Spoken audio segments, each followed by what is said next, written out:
얼마 전에 한 글을 읽었는데 그 내용을 제가 잠깐 소개를 하면, 미국 서부 개척 시대에 사람들이 행운을 꿈꾸면서 금광을 찾아다녔다고 합니다. 어느 날 광산을 파헤치던 한 광부가 천신만고 끝에 금을 발견하게 되었습니다.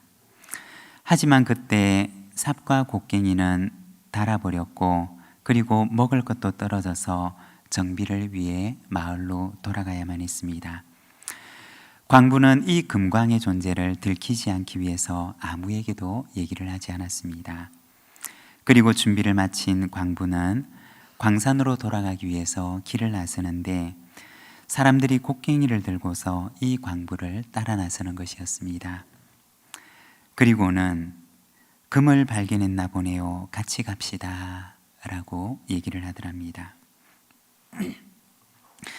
깜짝 놀란 광부는 어안이 벙벙했습니다.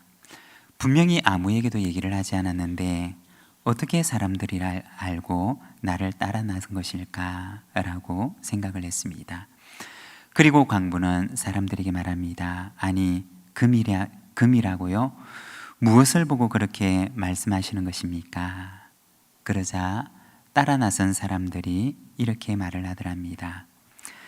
광산에서 돌아온 당신의 얼굴에 희망과 설렘이 가득한 것을 보니 금광을 찾은 것 외에 또 무엇이 있겠습니까? 라고 하더랍니다. 아무 말도 하지 않았지만 금광을 찾은 기쁨과 희망을 이 광부의 얼굴에서 숨길 수가 없었던 것입니다. 얼굴은 마음의 거울이라고 이야기를 하는데, 여러분, 우리의 얼굴은 어떠할까요? 금보다도 귀한 복음을 간직한 우리의 얼굴은 어떠할까요?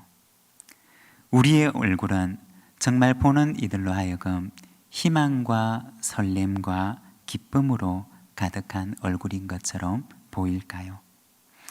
그래서 우리 속에 있는 그 희망과 기쁨의 이유를 묻기 위해서 사람들이 우리와 함께 길을 가기를 원하는 그와 같은 모습일까요? 여러분, 복음을 간직한 이의 희망과 설렘과 기쁨이 우리 속에도 우리 안에도 넘쳐나게 되기를 소망합니다. 그래서 누군가 우리의 희망을 묻는 이들에게 참된 복음의 희망을 전해줄 수 있는 저와 여러분의 삶이 되시기를 바랍니다. 오늘은 우리가 누가복음 7장 말씀을 통해서 은혜의 긍휼이라고 하는 제목을 가지고 오늘 말씀을 함께 묵상을 하고자 합니다. 오늘 우리가 읽은 말씀에서는 두 가지의 이야기를 우리에게 보여주고 있습니다. 백부장의 종의 병을 고쳐주신 이야기와, 그리고 나인성 과부의 죽은 아들을 살려주신 이야기를 보여주고 있습니다. 오늘은 우리가 이 두 이야기를 잠깐 동안 함께 살펴보면서 오늘 말씀을 함께 묵상을 하고자 합니다. 먼저 첫 번째 이야기를 보게 되면 1절에서 3절 말씀에 이렇게 말씀을 합니다. 우리 함께 봉독하겠습니다. 예수께서 모든 말씀을 백성에게 들려주시기를 마친 후에 가브나움으로 들어가시니라. 어떤 백부장의 사랑하는 종이 병들어 죽게 되었더니 예수의 소문을 듣고 유대인의 장로 몇 사람을 예수께 보내어 오셔서 그 종을 구해 주시기를 청한지라. 아멘. 예수님께서 가브나움에 계셨을 때 있었던 일이었습니다. 가브나움이라고 하는 곳은 갈릴리 지역에 있는 한 해변의 마을이었습니다. 이 가브나움이라고 하는 것은 예수님께서 가장 많은 사역을 하셨던 동네였습니다. 누가복음 4장 23절에 보면 예수께서 그들에게 이르시되 너희가 반드시 의사야 너 자신을 고치라는 속담을 인용하여 내게 말하기를 우리가 들은 바 가브나움에서 행한 일을 내 고향 여기서도 행하라 하리라. 이 말씀은 예수님께서 자라셨던 고향 마을인 나사렛 사람들의 완악함에 대해서 말씀을 하는 말씀입니다. 그리고 한편으로는 가버나움이라고 하는 곳에서 예수님께서 참 활발하게 사역을 하셨던 것을 보여주는 말씀이기도 합니다.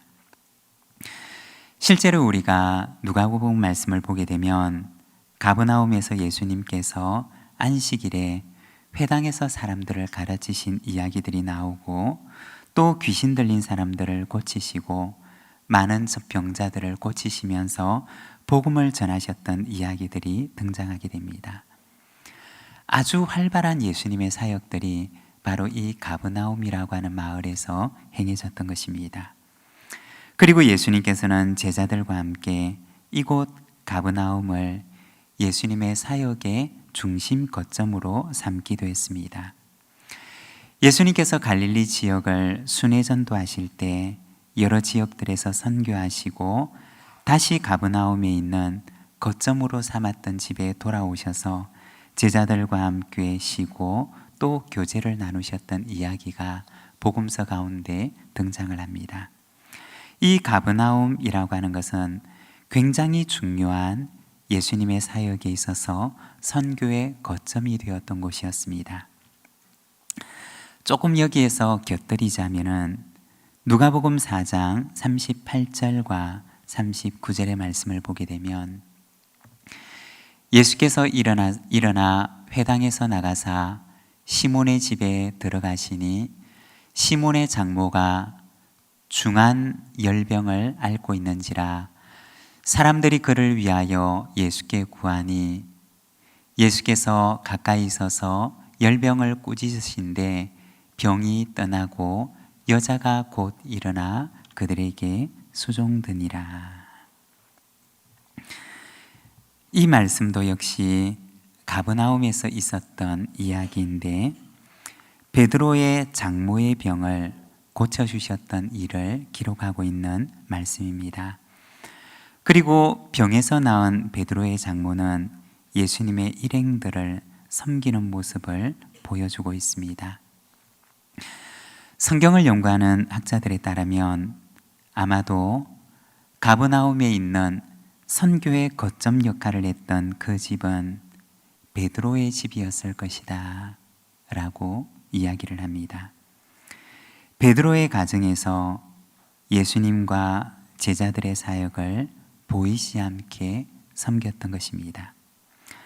밖으로 보게 되면, 공식적으로 보게 되면 활발하게 가버나움의 선교 사역이, 복음 사역이 진행되고 있었고, 그리고 그 이면에는 가버나움을 비롯한 여러 지역에서 예수님과 제자들의 사역이 활발하게 이루어질 수 있도록 섬겼던 이름 없는 섬김이 일어나고 있었던 것입니다.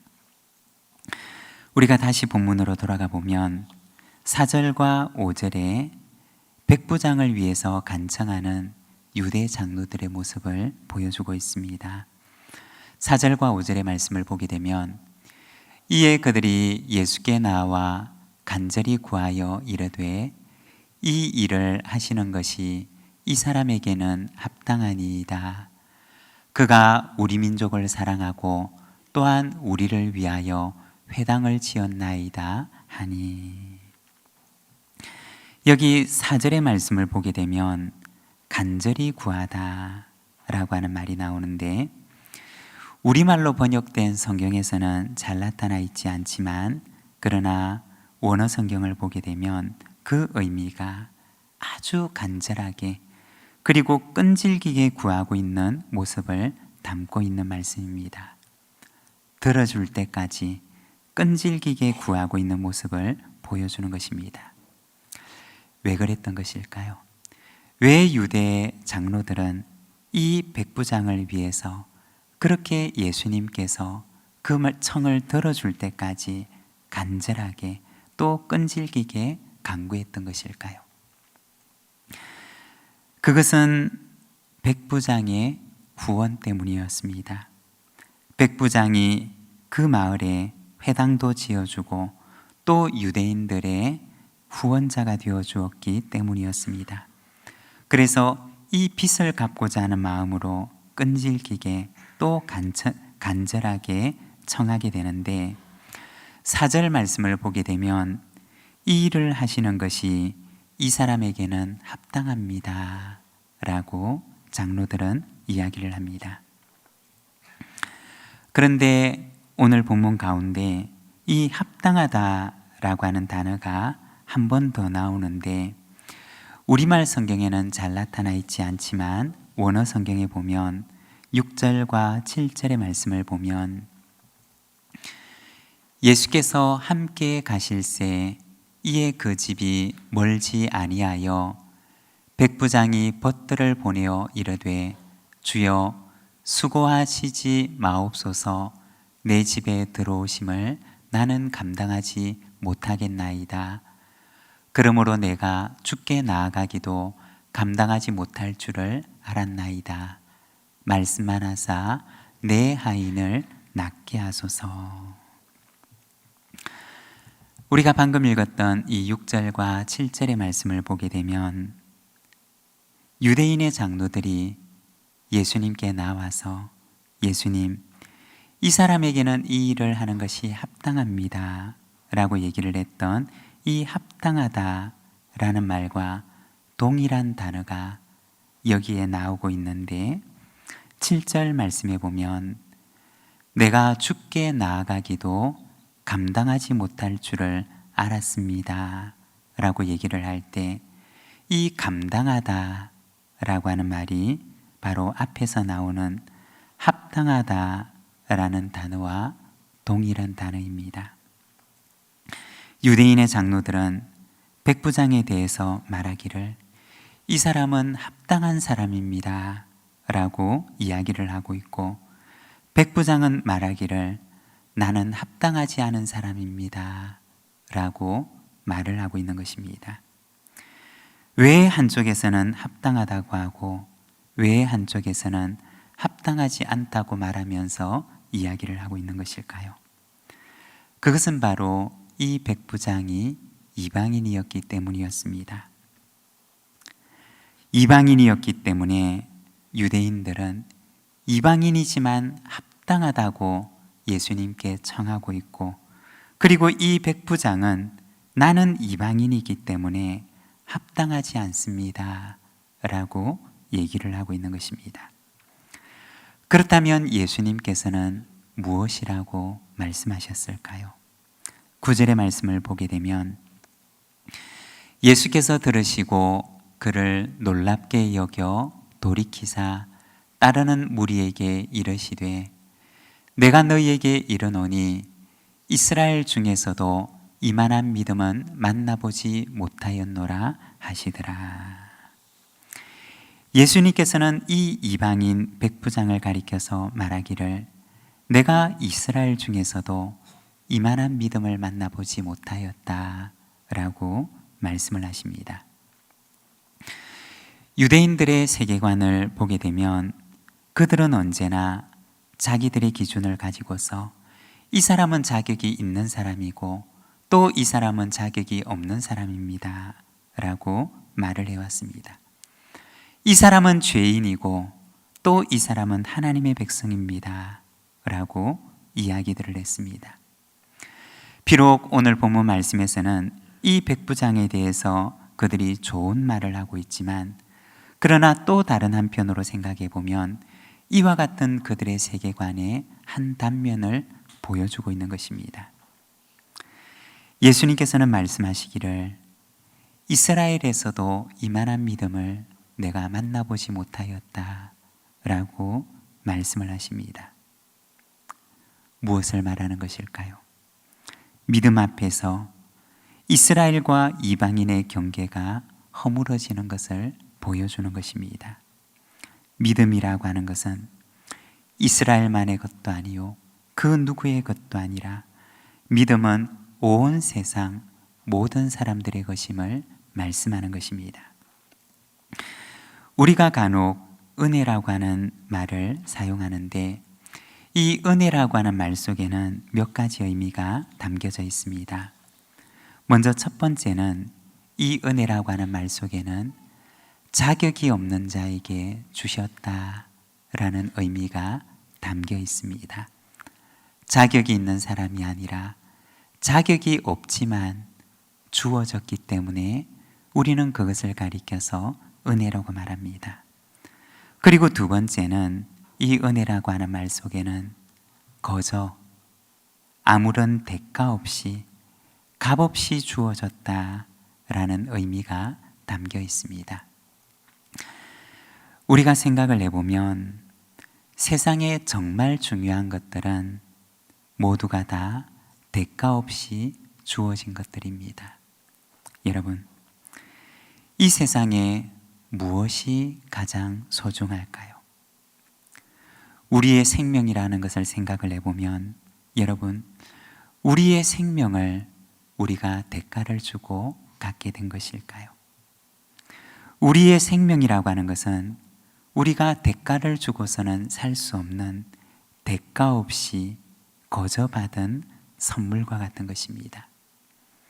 세상의 햇빛과 그리고 물과 공기와도 같은 사람의 삶의 가장 중요한 것들은 모두가 다 대가 없이 받은 것들입니다.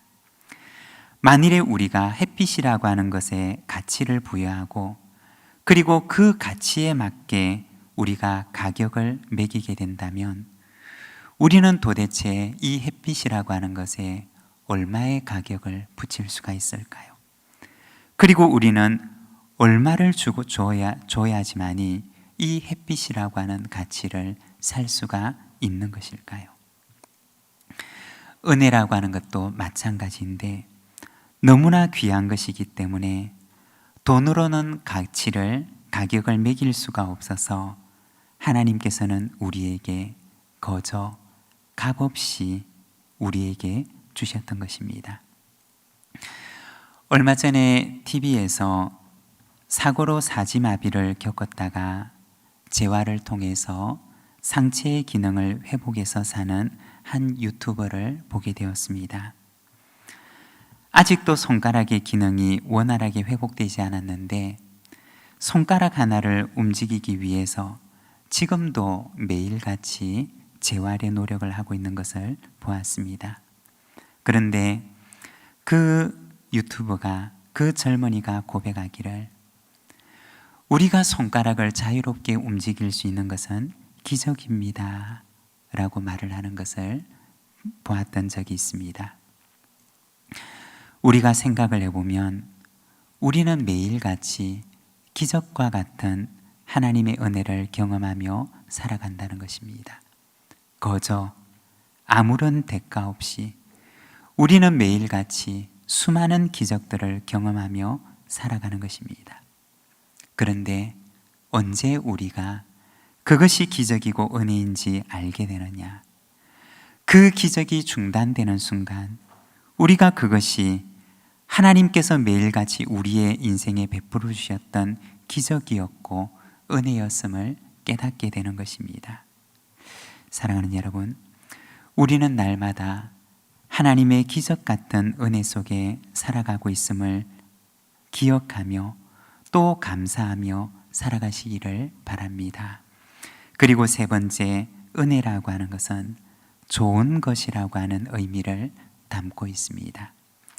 자격이 없는 자에게 값없이 너무나 좋은 것을 주셨기 때문에 우리는 그것을 은혜라고 하는 것입니다. 그런데 유대인들은 이 은혜가 자신들의 것이라고 이야기를 했습니다. 이 은혜는 사실 유대인이든지 이방인이든지 모든 사람들에게 열려있는 은혜였던 것입니다. 여러분, 오늘도 주님께서는 열린 은혜의 문을 향해서 우리를 초청하고 있습니다. 그런데 나뿐만 아니라 은혜가 필요한 모든 사람들을 바로 주님의 그 은혜의 자리로 초청하고 계십니다. 사랑하는 여러분, 오늘도 은혜를 기다리고 있는, 은혜를 사모하는 그 수많은 사람들을 바라보며 이들에게 하나님의 그 놀라운 기적과 은혜를 증언하는 사명을 잘 감당하는 저와 여러분들이 되시기를 바랍니다. 그리고 두 번째 이야기에서는 나인성 과부의 죽은 아들을 살리시는 모습을 보여주고 있습니다. 12절과 13절의 말씀을 우리가 함께 봉독하겠습니다. 성문 가까이 이르실 때 사람들이 한 죽은 자를 메고 나오니 이는 한 어머니의 독자요 그의 어머니는 과부라. 그 성에 많은 사람도 그와 함께 나오거늘 주께서 과부를 보시고 불쌍히 여기사 울지 말라 하시고. 여기에 보면 아들의 죽음으로 인해서 슬피 울고 있는 과부를 보시고 그를 긍휼히 여기시는 예수님의 모습을 보여주고 있습니다. 우리가 이 말씀에 잠깐 멈추어 서서 생각을 해보면, 여러분, 먼저 나인성에서 있었던 이 장례의 행렬을 한번 바라보시기를 바랍니다. 어쩌면 이 행렬은 누가 조금 앞서가고 그리고 누가 조금 뒤에 갈 뿐이지 모든 인류가 걸어가고 있는 행렬입니다. 어쩌면 오늘 여기에 있는 우리들도 이 행렬의 한 가운데 서 있는 사람들 가운데 하나일 것입니다. 죽음을 향해서 걸어가고 있는 이 절망의 행렬에 소망을 줄 수 있는 이가 누가 있을까요? 아마도 이 땅 위에 살아가고 있는 그 어느 누구도 이 행렬에 참된 위로가 되지 못할 것입니다. 그리고 우리가 다시 시선을 옮겨서 이 장례의 행렬을 바라보고 있는 예수님을 바라보기를 원합니다. 죽음을 향해서 소망 없는 행진을 하고 있는 그들을 예수님께서는 바라보시고 또 그들을 긍휼히 여기십니다.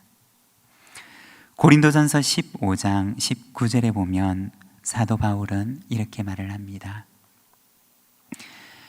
만일 그리스도 안에서 우리가 바라는 것이 다만 이 세상의 삶뿐이면 모든 사람 가운데 우리가 더욱 불쌍한 자이리라.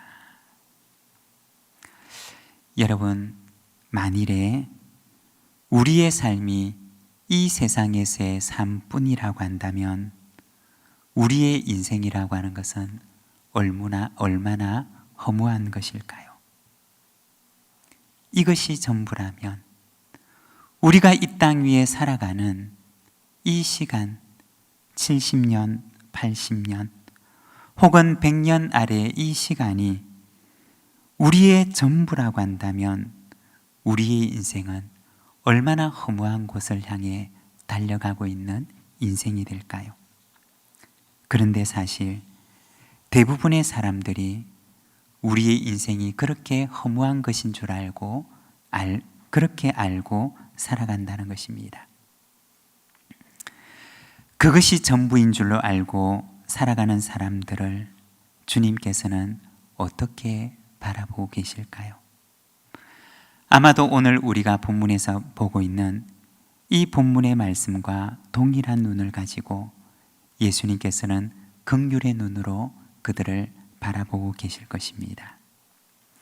13절의 말씀을 보면 예수님께서는 아들의 죽음으로 슬퍼하는 과부를 향해서 말씀하십니다. 울지 말라. 여러분, 죽음으로 인해 슬퍼하는 이에게 울지 말라고 얘기할 수 있는 사람이 과연 있을까요?